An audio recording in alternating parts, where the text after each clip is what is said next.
So starting off 7 months apart, a tournament full of killers and feelings. Is this star-crossed lovers, trauma bond, or a little bit of both in season two? The first person that's mentioned trauma bonding. Mm. I don't know that John and Quiet would call it that, but probably a little bit. No, there's no trauma here. I am Not romantic. a little bit. I am 100% invested, involved, and want my quiet for myself. Sure, yes. But I mean, there is a lot of trauma in this world.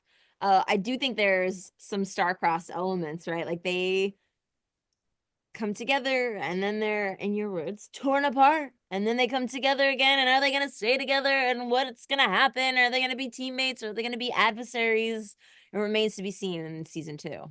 So Quiet's got a mentee this season. John has a long lost sister. How did those dynamics shake up the connection that they connected with or got to in season one? well, it took some of the focus away. I think for John, his love and appreciation of quiet has never wavered. Even at the end of the first season, he was willing to risk it all. He was willing to give up everything. He was willing to throw it all away for quiet. And she said no. He sees her again, and it's the exact same thing. I want it all, and I want it now.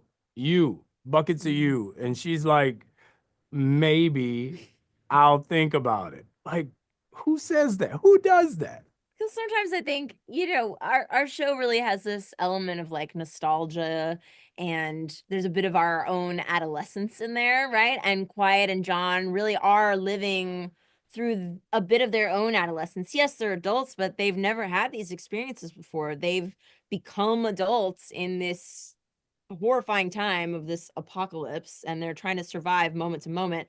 And this is really the first time that they've each experienced like, this, are we a team? Is this like are we really doing this? And like any time that you experience that as an adult, you can go forward and then backward and then forward again. So I think it's cool to watch them experience that and tap into our own, our own adolescent stories in that way.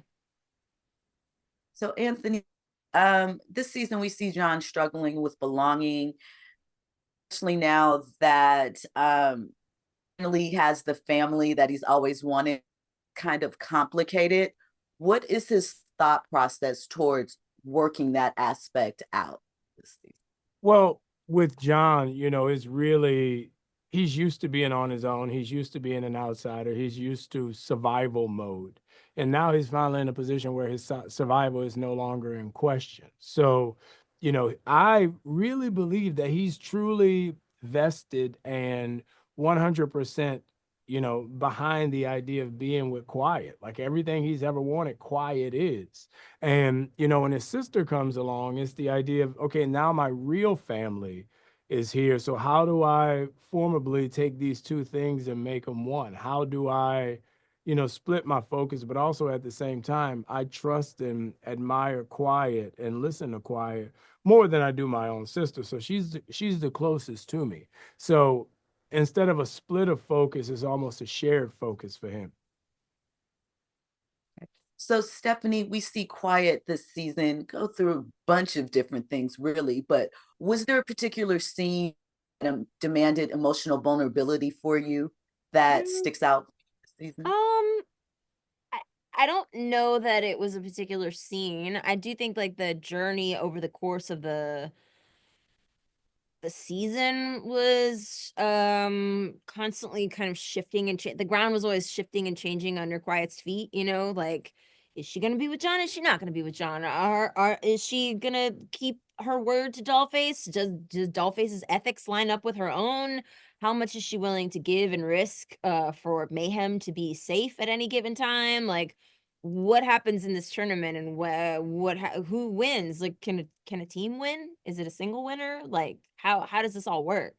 And so to me, like, the ultimate goal is just to try to keep it grounded and real and honest at all times, whether it's something risky or if it's like, a fart joke.